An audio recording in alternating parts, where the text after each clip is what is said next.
Assalamualaikum warahmatullahi wabarakatuh. Alhamdulillah wassalatu wassalamu ala Rasulillah wa ala alihi wa sahbihi wa man tabi'ahu wa wala ba'du. Kaum muslimin yang berbahagia, khususnya warga negara Indonesia secara nasional dari Sabang sampai Merauke, khususnya yang di Ulu Jami, khususnya lagi yang di Majelis Taklim Asy-Syadziliyah, Musala Asy-Syadziliyah Ulu Jami, Jakarta Selatan. Ini hari yang ke-16 puasa Ramadan 1445 2024 bulan Maret ya. Tanggal 28 Maret sekarang. Saudara-saudara sekalian, perlu kita atau saya pribadi mengingatkan diri saya sendiri maupun jamaah mushola Asy-Syadziliyah yang berbahagia bahwa kita telah melupakan hadis Nabi yang berbunyi ar-rosi wal murtasi finnar, bahwa penyuap, penyogok, dan yang disuap, yang disogok itu di neraka. Artinya kan berdosa.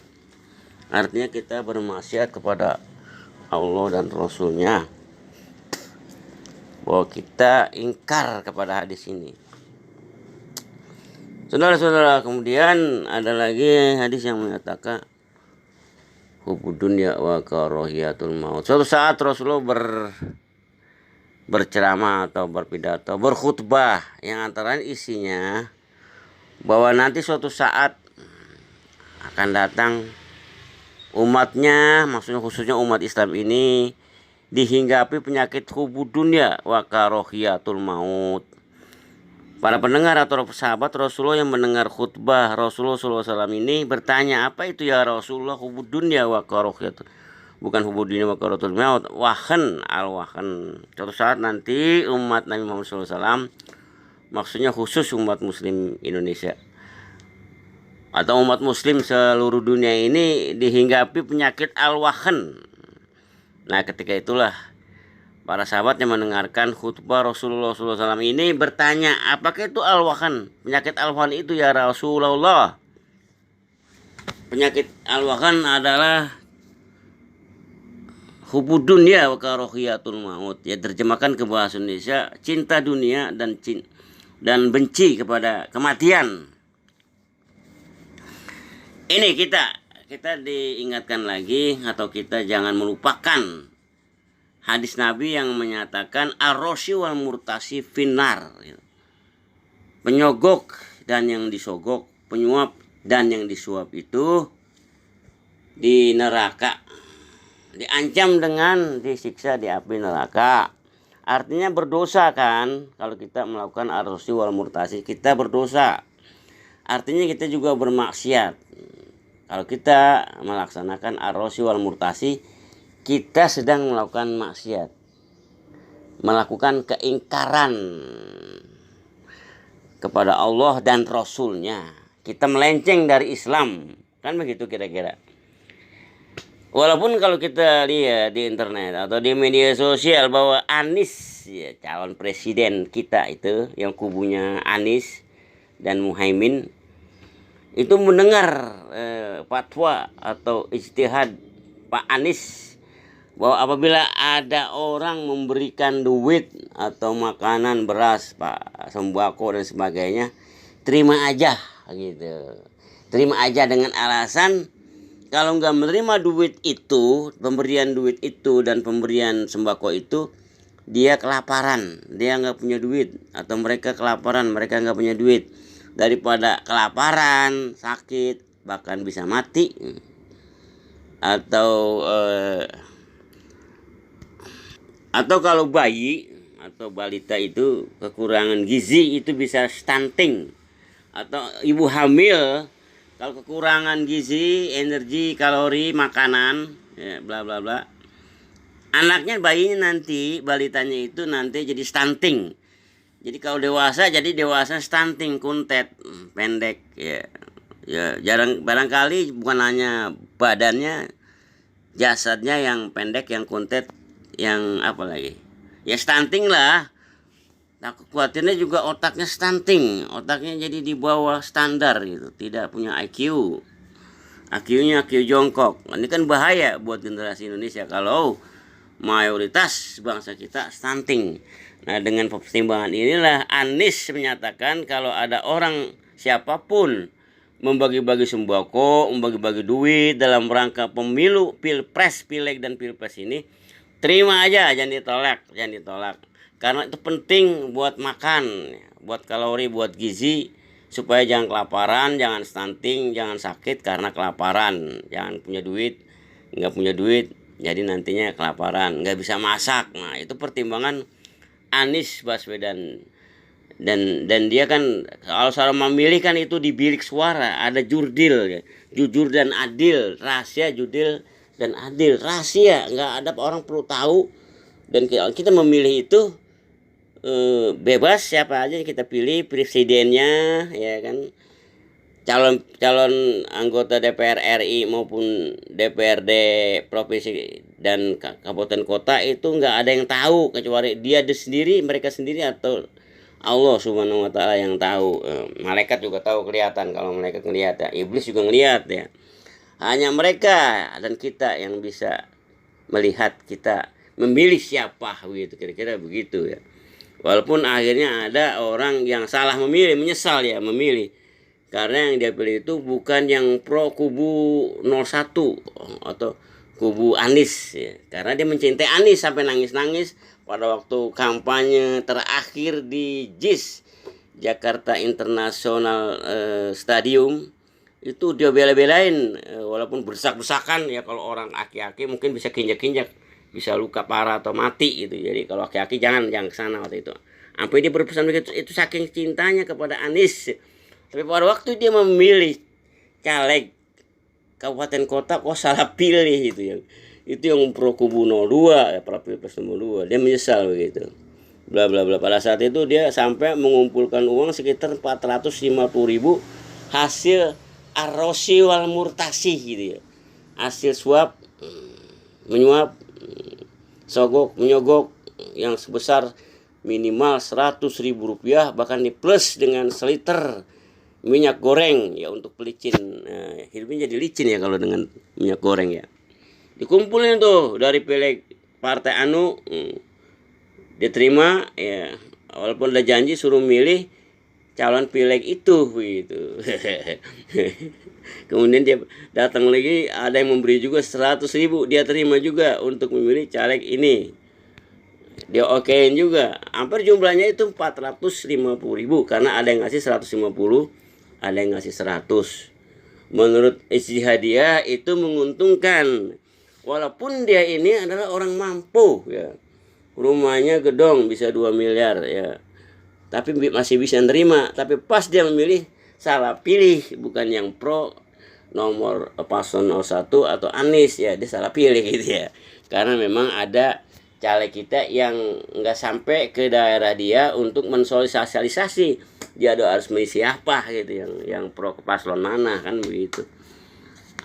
Nah, kembali kepada arrosi wal murtasi tadi, saya juga begitu sebagai pribadi, didatangi orang-orang walaupun dia pro Anies ya, tapi bukan caleg saya ya, bukan partai saya ya. Saya kan yang memasang baliho tuh, memasang spanduk dan semacam tim relawan dari Hidayatul Wahid, boleh katakan begitu ya, dan Jahrina. Maka masa saya nerima duit arrosi itu wal murtasi dari bukan Jahrina atau Hidayatul Wahid? Kalau dari Hidayatul Wahid saya dapat paket sembako, kayak saya relawan dari Zahrina begitu, itu saya terima dan saya bagi juga orang lain begitu.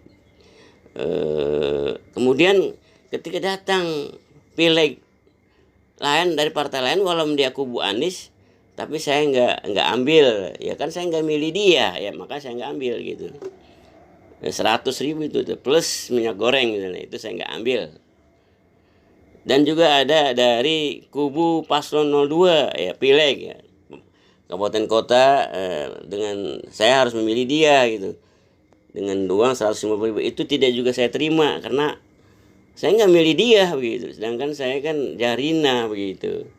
Ya, bagaimana saya mengambil uang itu ya kalau nanti saya tidak memilih orang yang memberikan saya uang gitu.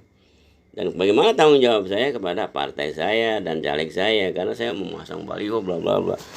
Jadi untuk pemilu tahun 2024 saya tidak menerima arrosi wal murtasi yang semacam itu. Bahkan sekarang ini nih, karena saya udah aki-aki, misalnya tiba-tiba saya jadi ustadz atau jadi pimpinan yang banyak pengikut saya begitu, banyak jamaah saya bla bla bla, bahkan ratusan bahkan ribuan orang, otomatis kan saya bukan sekelas 100.000 atau 150.000 arrosi wal murtasinya itu bisa meningkat menjadi 5 juta ya. Kalau dikatakan miliaran jangan dah, yang 5 juta atau 10 juta bla bla bla. Ini kalau untuk saat ini karena saya udah aki-aki, sudah sadar ya, tetap saya tolak itu. Ya. Karena masalahnya bukan di dunia ini yang 5 juta, 10 juta, puluhan juta yang jadi masalah nanti. Kalau saya di alam barzah, kalau saya di akhirat, pada hari hisab itu ditanya tuh arrosi murtasinya, saya dipinar nanti. Nah itulah pertimbangan saya gitu. Kalau uang kan kayak air pak, air rembes hilang itu di pasir, rembes begitu cepat pak. Begitu juga uang 5 juta, 10 juta, 20 juta itu akan hilang begitu saja gitu. Yang kita makan kan sepiring doang pak. Pakaian juga celana panjang, sempak, kaos apalagi kemeja itu aja kan kita pakai, itu yang milik kita. Kemudian uang yang puluhan juta itu bukan milik kita, yang di dompet juga bukan milik kita, bisa hilang, bisa diambil orang, bla bla bla bla. Rezeki kita kemana, yang kita makan, yang kita pakai, itu rezeki kita, bukan yang 5 juta, yang 10 juta, 20 juta. Nanti arrosi wal murtasinya ini dipertanyakan nanti di alam barzah pak, pinar kita begitu. Walaupun jumlahnya 100.000, 150.000, bagi saya udah nggak kelas pak. Kecuali uang itu ditinggalin begitu aja tanpa pesan apa-apa, tetap saya akan cari siapa yang ngasih nih, kembaliin. Kalau nggak ada yang ngaku ngasih ya kita kasih aja masyarakat begitu. Itu lebih pure, lebih suci, lebih bersih. Nanti di pertanyaannya kita bebas. Kalau saya seperti itu. Kalau sekarang kan orang punya prinsip yang haram aja susah gitu. Yang arrosi wal murtasi aja susah. Bagaimana yang halal, dia terima aja hanya arrosi wal murtasi. Karena juga ada juga dalil agama yang menyatakan kalau banyaknya haram, sedikit pun haram gitu. Minuman keras satu tong ya, satu tong udah tuh berapa tuh 1000 liter kita ambil, kita makan ya, kita duitin ya, dan sebagainya, bahkan kita kita minum itu haram. Begitu yang setetes tetap haram. Yang setong 1000 liter itu haram. Begitu yang satu tetes minuman keras itu tetap haram. Begitu ke arrosi wal murtasi, yang 5 juta, 10 juta, semiliar, bahkan 1 triliun itu haram. Yang 100.000 pun haram gitu. Kalau jatuhnya kepada arrosi wal murtasi begitu, bla bla bla bla. Itu bagi saya pak, saya tekankan lagi, karena kita sudah melupakan hal itu. Karena ada prinsip-prinsip lain, terima-terima aja karena udah musimnya begitu. Dari caleg mana aja, dari calon presiden mana aja, kita terima aja, terima aja. Kemudian bagaimana pak? Kalau begitu rakyat kita semuanya begitu. Untung nih di Indonesia pak, cuman begitu arrosi wal murtasi. Kalau dulu zaman dahulu itu hukumnya hukum bunuh pak. Iya, kalau kita enggak mau bisa disogok dengan emas, ya pundi-pundi emas, dengan kekuasaan, dengan wanita, kita dibunuh pak. Kalau di sini mah enggak ya. Ya kita akhirnya mengambil arrosi wal murtasi, walaupun 100.000 kita nggak ada pembunuhan pak. Walaupun 1 miliar, 1 triliun kita ambil tuh arrosi wal murtasi, kita nggak ada hukum bunuh ya. Walaupun kita nolak, tetap nggak dibunuh. Cuma larinya kepada MK, Mahkamah Konstitusi, atau lewat hak angket dari DPR RI begitu pak. Jadi keputusan itu kita termasuk dari suku Jawa yang 60% seluruh Indonesia ini yang punya prinsip prihatin gitu ya. Jangan ngoyo ya, ojo dume dan lain sebagainya itu. Dan juga ketimuran kita bahwa kita nggak boleh bertempur atau perang saudara ya. Jangan terjadi peristiwa 65 13 PKI itu terjadi lagi, atau zaman penjarahan tahun 1998 itu jangan terjadi lagi seperti itu sehingga ribuan orang warga kita tewas. Jangan sampai nih gara-gara pileg dan pilpres tahun 2024 terjadi seperti itu. Wanti-wanti kita, paling kita jalan keluarnya ke MK ya, hak angket atau 2 putaran.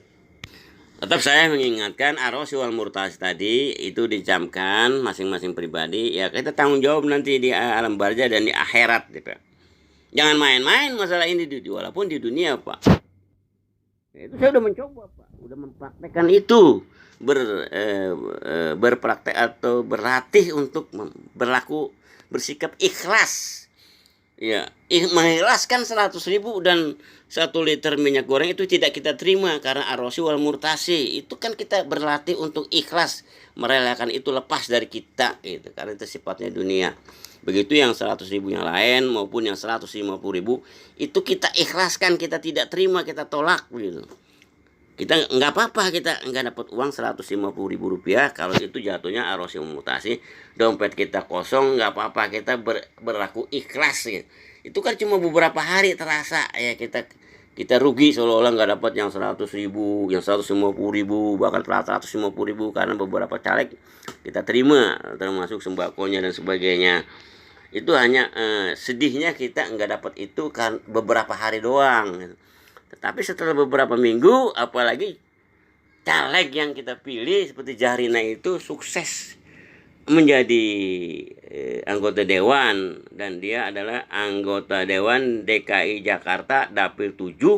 Sekarang ini asli orang Ulu Jami, bukan asli orang Betawi Pak, asli orang Ulu Jami, otomatis juga orang Betawi asli. Baru tahun ini, pemilu ini, kita mempunyai dewan, anggota dewan khususnya DPRD DKI pada pemilu 20. Itu kebanggaan sendiri buat saya pribadi yang tidak mau menerima arosi wal murtasi itu, yang 100.000 bla bla bla bla dan sebagainya. Itu kita harus ingat lagi masalah arosi wal murtasi ini, jangan kita lupakan. Itu jangan kita entengkan, kita lawan, jangan. Walaupun Anies menyatakan demikian, bukan berarti wajib kita menerima arosi wal murtasi tadi gitu. Ya, apalagi bagi saya yang jomblo ini, yang nggak mempunyai tanggung jawab lagi, nggak punya anak, nggak punya bini yang perlu kita kasih makan gitu, hanya buat mulut saya sendiri. Ya masih ringan menolak 100.000, 150.000, 450.000 itu begitu, nggak apa-apa.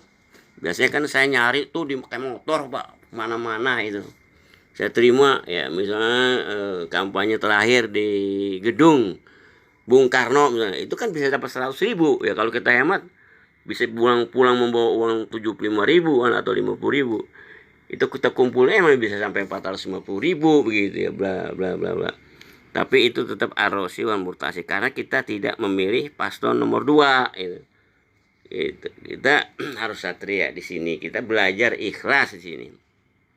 Dan kita harus ingat lagi tentang hadis yang menyatakan ar-rosi wal murtasi pinar itu. Alhamdulillah saya dapat hadis itu dari sebuah buku yang saya peroleh dari Haji Ali. Waktu itu dibuang ya udah. Itu bahasa Arab semua, tebal itu. Cetakan Arab ya. Bahasa huruf gundul katanya. Saya ingat cuma itu aja tuh, ar-rosi wal murtasi pinar ya. Kemudian yang penyakit al-wahan, dunia karohiyatul maut. Kita ngomong begini aja di kultum gak berani Pak. Kita semuanya tiarap. Kita pura-pura. Yang kita bahas ya masalah, bukan masalah apa begitu. Ya masalah sholat, masalah puasa. Hanya itu aja, masalah pahala surga itu kita bahas. Sementara bahwa Indonesia ini dalam keadaan tidak baik-baik saja kita tidak tahu. Bahwa hutang Indonesia ini sampai 10.000 triliun misalnya. Apabila jatuh tempo harus bayar 600 triliun misalnya. Dari mana tuh duit Pak? Sementara tambang-tambang kita nol, cuma dapat 5%. kita dalam keadaan tidak baik-baik saja. Ini tahu enggak begitu? Walaupun kita tahu, kita tiarap, kita enggak berani, yaitu akhirnya kita alwakan, takut mati kita. Dan suap arosi wal murtasi yang miliaran rupiah itu, yang jutaan rupiah itu kita terima itu karena kita cinta dunia gitu. Kalau ada ustaz-ustaz atau kiai ulama yang menerima arosi wal murtasi ini sejumlah miliaran rupiah, nah itu berarti dia hubud dunia itu dia gitu. Kemudian yang tidak berani ngomong yang sebenarnya situasi ke Indonesia seperti apa, berarti dia karohiyatul maut, dia takut mati. Kita sudah dijangkiti oleh arosi wal murtasi dan juga alwahan hubud dunia wa karohiyatul maut. Itu saya ingatkan kembali saat ini. Wassalamualaikum warahmatullahi wabarakatuh.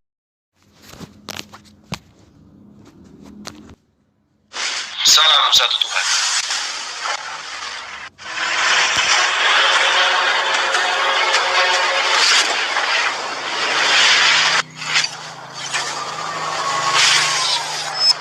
Ya, pengantar ini singkat para sahabat. Dukung semua ya sahabat-sahabat kita channel Lensa News Muslim. Di like, di subscribe, di share sebanyak mungkin untuk supaya mencegah sahabat-sahabat kita di luar sana tidak terpengaruh terhadap pemurtadan. Semoga Allah memberikan selalu sikap istiqamah. Salam satu Tuhan, Allahu Akbar. Jadi Pak Bom menjawab, ini final terakhir. Ya, oke. Habis itu gantian bertanya. Oke. Ngerti ya? Oke. Perhatikan ya semua, kau dengar Suka-suka kalian master. lah. Ya sudah, kau ikut dengar aja. master ya. Sebentar, coba. Kau kan Lanjut. undang pendeta toh? Aku ketemu Ya. pendeta master ini. Iya, dan kita lihat. Lanjut. Dengar. Oke, timer sudah oke? Timer sudah oke? Oke, kita masuk.